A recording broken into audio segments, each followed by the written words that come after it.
ZEV credits are Tesla specific and or they're unfair, an advantage that Tesla should not get. I'm Brian. Welcome to my Tesla weekend.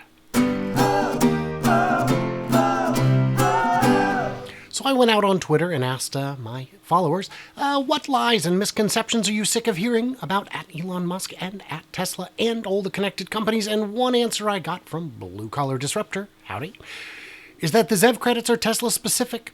Even Nader believes this one. A quick thank you to new and upgrading patrons Peter, Edward, Charles, Stephen, and Failtrain. Thank you guys for your support. It means the world to me, and it means I can actually focus on making content rather than chasing the algorithm, which doesn't like me. So Tesla's ZEV credits in the United States are poised to become even more valuable. What are they? Well, there was this bit of legislation that said you have to hit certain gas mileage targets, certain carbon emissions targets for all your vehicles across the fleet, and if you don't, you have to pay a fine. And they said, well, you know what, let's add to this that if you're not going to hit your targets, but someone else exceeds their targets, that company can sell you credits. This isn't unique to the US. This is in many countries. It's in China. It's in the European Union. It's kind of everywhere. So Tesla has made a fortune selling their credits. It may get different. It may get better. But the idea is all these companies spend a fortune making them, buying these credits, about $2.1 billion in 2021 and Q1 of 2022. That's a lot of money, man. $2 billion over 5 quarters. So they get, $3,500 for each one they sell. California has their own. That makes it even better. So who's buying them and what are they for? Well, this one, carboncredits.com, this is a little bit out of date. This is last July. Oh, they're down. But if you look here, this is how much money they've made since 2017 alone on these carbon offset credits. You can see 100 million, 200 million, 4, 5, 700 million in a single quarter. It's $5 billion from the sale of credits through 2022. It's a lot of money. What's it for? You know? Why are we paying? Why is General Motors or whoever paying Tesla to build their own factories? And if you look at it, $5 billion, that's the cost of a new gigafactory. That's more than Tesla paid to build their factory in Shanghai, which is now at a run rate of about 1 million cars a year.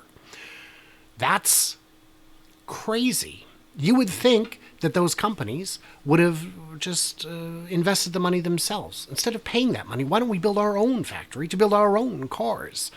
Maybe they didn't have the tech. Maybe they thought it was something that was going to pass. And the thing is it fair that Tesla gets these credits? Well, of course it is. If a new law comes out that says every bag of litter you pick up, you get $50, and you go out picking up litter, well, you're only getting that money because the government said so. Well, it's not actually government money. You're getting it from whoever owns the place you got the trash from. Because they're not picking up the trash. They're paying you to pick up the trash. If your whole business is based on that principle, that's your money. That was part of your business model from day one. Some people like to back out the amount that the ZEV credits total.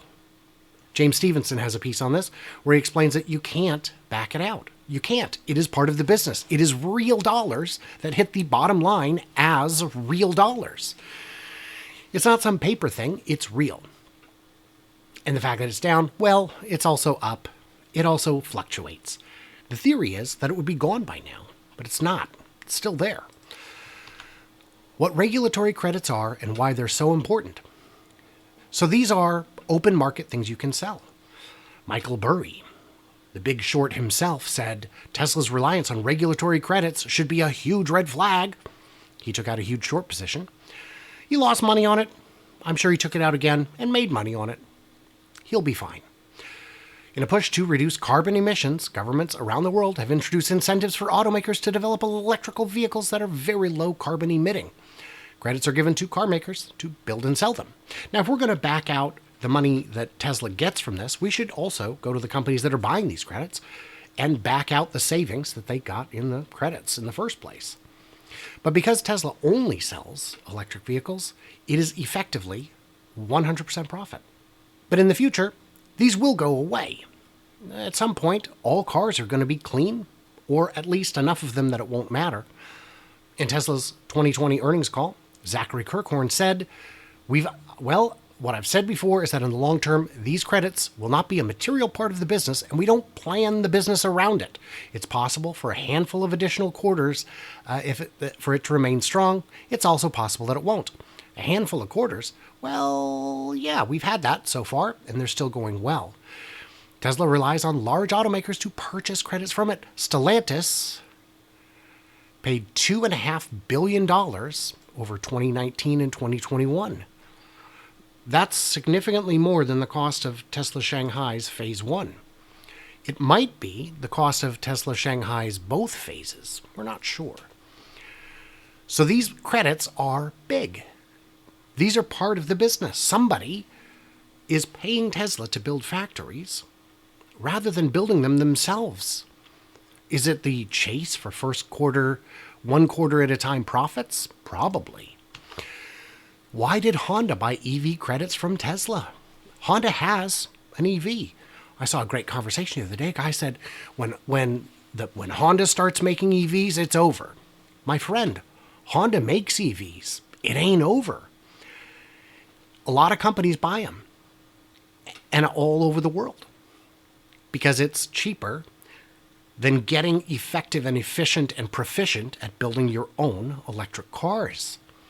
It's bonkers. Honda's opted to follow its fellow electroskeptic Fiat Chrysler in joining Tesla's zero-emission credit pool. This will continue for a while.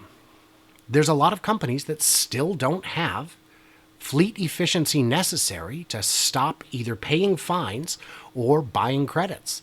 Now, they could try to spite Tesla by not buying them and paying a higher amount in fines, but you got to watch the bottom line. Margins are already tight enough without overpaying for polluting. And why is it fair? Why is it fair that these companies can just get away with polluting by paying someone else to not pollute? Because someone has to stop polluting, and they're not going to on their own. And increasingly, it appears clear to me at least that Tesla is going to eat their lunch in a cafeteria built by them. So thanks as always to my Patreons who get early access, bonus content, all that good stuff. And really do keep the channel running. Only about 22% of my revenue comes from YouTube, because YouTube is kind of the devil. So thank you all for your decision to support the channel. It means a lot to me. And as a reminder, I'm going to be in Texas on Wednesday, that's probably tomorrow, to host a pre-game event. Ellie in Space will be there. Tesla Boomer Mama, Alexandra Mertz, will be there. Tesla Herbert from Brighter with Herbert will be there. We'll have drone pilots. We'll have pizza. We'll have door prizes and giveaways. Please do sign up for a ticket, just so I know you're coming. If you want to pay for a ticket, you don't get anything extra, but it does help offset the cost of putting the event on. The permit costs extra because I don't live in Travis County. It'll be held at Southeast Metro Park, which is just a few miles from the Gigafactory. Hope you can join us. It's going to be crazy. It's going to be insane. So let me know in the comments, what did I miss? What did I misunderstand? There's a lot to consider in the ZEV credit world, and I can't always get it right. So stay tuned, stay juicy, and I can't wait to hear from you clever robots at Investor Day.